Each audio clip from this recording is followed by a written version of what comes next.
বন্দর অবরোধ তুলে নেয়া আর হরমুজ প্রণালী সচলের মাধ্যমে ইরান যুক্তরাষ্ট্র শান্তি আলোচনার পথ সুগম হলেও ট্রাম্পের ঘনিষ্ঠ বন্ধু নেতানিয়াহুর যুদ্ধনীতি ভেস্তে দিচ্ছে সেই সম্ভাবনা। যুদ্ধবিরতিতে রাজি হয়েও শুক্রবার থেকে দক্ষিণ লেবাননে দফায় দফায় হামলা করছে ইসরায়েল। এর জেরে গতকাল আবারও হরমুজে সব ধরনের নৌযান চলাচল বন্ধের ঘোষণা দেয় ইরানের বিপ্লবী গার্ড কর্পস। এর কিছু সময়ের মধ্যেই আইআরজিসিকে চ্যালেঞ্জ করে ট্রাম্প দাবি করেন হরমুজ প্রণালী পুরোপুরি খোলা আছে এবং জলপথটি পাহারা দিচ্ছে মার্কিন সেনারা। এখানেই শেষ নয়, শনিবারের ট্রুথ সোশ্যালের পোস্টে ট্রাম্প আরও হুঁশিয়ারি দেন, যুদ্ধবিরতির ৬০ দিন এবং এর পরেও হরমুজে জাহাজ পারাপারে কোনো টোল থাকবে না। তবে ইরান যদি চুক্তি না করে তাহলে হরমুজ প্রণালীতে জাহাজ চলাচলে মাশুল বা ফি বসাবে খোদ যুক্তরাষ্ট্র এবং তা আদায়ও করবে ওয়াশিংটন।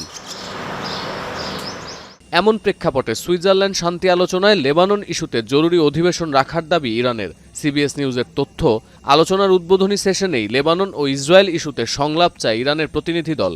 ইরান ইন্টারন্যাশনালের তথ্য, ইসরায়েল হিজবুল্লাহ সংঘাত প্রসঙ্গ শুরুতে এই আলোচনার ইস্যু ছিল না। শেষ মুহূর্তের এই পরিবর্তন মার্কিন প্রতিনিধিদের জন্য অপ্রত্যাশিত। নোভা এলইডি টিভি, ঝকঝকে ছবি, নিখুঁত শব্দ, 5 বছরের ওয়ারেন্টি। নোভা মানি সঠিক মান, নিশ্চিত সেবা। যদিও ইসরায়েলি টেলিভিশন নেটওয়ার্ক চ্যানেল 12 এর খবর, শনিবারই দক্ষিণ লেবাননে হামলা বন্ধের নির্দেশ দিয়েছেন প্রধানমন্ত্রী নেতানিয়াহু এবং প্রতিরক্ষামন্ত্রী ইসরায়েল কাটজ। তবে অধিকৃত অঞ্চল থেকে সেনা প্রত্যাহার না করার ঘোষণাও দেওয়া হয়েছে। আর আল জাজিরার প্রতিবেদনে বলা হচ্ছে, লেবাননে বেসামরিক নাগরিকদের হত্যার দায় অস্বীকার করেছেন ইসরায়েলি প্রধানমন্ত্রী। এই তথ্য প্রকাশের পরেও শনিবার দক্ষিণ লেবাননের বিভিন্ন প্রান্তে হিজবুল্লাহ ও ইসরায়েলের মধ্যে সংঘাতের খবর পাওয়া গেছে। এমন উত্তেজনার মধ্যেই আজ সুইজারল্যান্ডে বৈঠক করবে যুক্তরাষ্ট্র ও ইরানের শীর্ষ পর্যায়ের নেতৃত্ব।